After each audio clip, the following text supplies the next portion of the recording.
साथियों नमस्कार।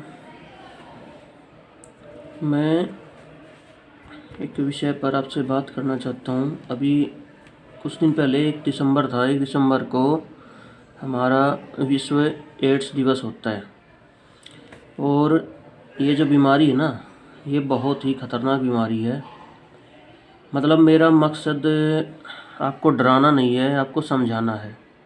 तो समझाने की बात क्या है कि अभी हमने एड्स दिवस मनाया 1 दिसंबर को।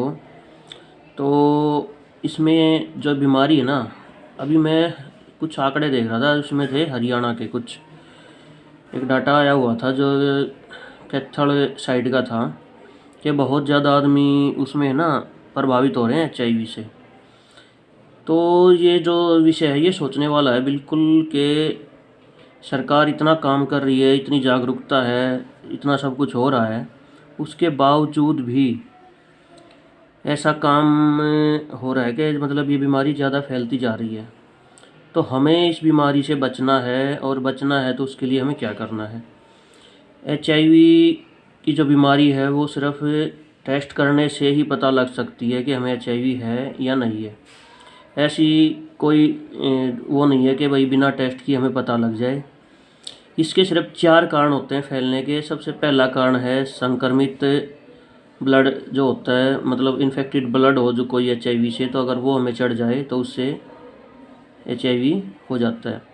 और दूसरा है कि भाई अगर कोई इन्फेक्टेड नीडल्स वगैरह हैं जो सिरिंजों का इस्तेमाल होता है, वो अगर हम करते हैं तो उससे भी HIV हो जाता है। तीसरा कारण है कि अगर कोई महिला गर्भवती है और वो HIV पॉजिटिव हो जाती है तो प्रसव के दौरान उससे होने वाले बच्चे को HIV हो सकता है। और जो सबसे मेन और लास्ट कारण है वो है असुरक्षित यौन संबंध।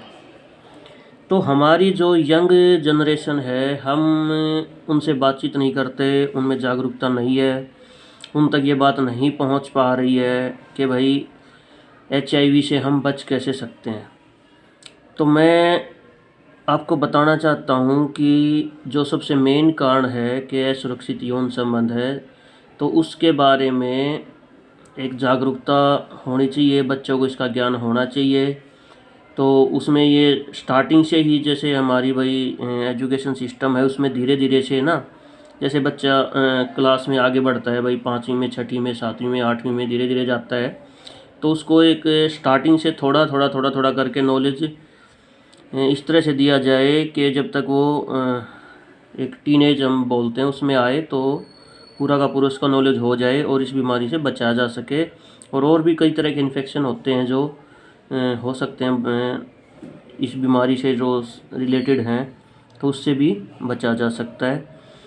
हम समाज में ये जो धारणा है कि भाई HIV लाइलाज बीमारी है, इसका कोई इलाज नहीं है, जी बिल्कुल ये ठीक है, लाइलाज बीमारी है, लेकिन अभी कुछ ऐसी दवाइयाँ आ गई हैं जिससे इसकी रोकथाम हो जाती है और बहुत ही एक सामान्य जीवन आदमी जी सकता है। हर जगह सरकारी हॉस्पिटल हैं, वहाँ पर इसकी दवाइयाँ उपलब्ध हैं, जो दवा इंसान खा करके और एक अपना नॉर्मल जो उसकी लाइफ है वो जी सकता है। और एक निवेदन और है कि भाई जिसको भी कुछ ऐसा महसूस होता है, जो भी 4 कारण बताए हैं, अगर कोई भी एक्सीडेंट इनमें से आपका हुआ है तो आप HIV की जांच करवा सकते हैं। आपके नज़दीक में सरकारी हॉस्पिटल में मुफ्त में इसकी जांच उपलब्ध है, और ये जांच मुफ्त है और गुप्त है, मतलब कि इसका कोई पैसा नहीं लगता और इसके बारे में किसी को बताया भी नहीं जाता कि आपने यहाँ पे टेस्ट करवाया है, आपकी रिपोर्ट क्या है। तो ये एक ध्यान देने वाली बात है। सरकार का जो टारगेट है हमें उसके साथ मिलकर चलना चाहिए। सरकार इतना काम कर रही है, जागरूकता फैला रही है, लेकिन कुछ जो कंडीशंस हैं हमारी कि भाई जागरूकता नहीं हो पा रही हो, किस वजह से नहीं हो पा रही है, हम हिचकते हैं, शर्माते हैं। HIV का नाम सुन के थोड़ी सी झिझक होती है कि सिर्फ HIV तो गलत काम करने से होता है, ये है वो, तो उस धारणा को हमें छोड़ देना चाहिए। और आपके नज़दीक में कोई भी सरकारी हॉस्पिटल है तो आप वहाँ पे जाइए, अपना टेस्ट करवाइए और अपने स्टेटस का पता लगाइए और HIV मुक्त भारत बनाने में सहायता कीजिए। धन्यवाद। दूसरी वीडियो जल्द ही आपके सामने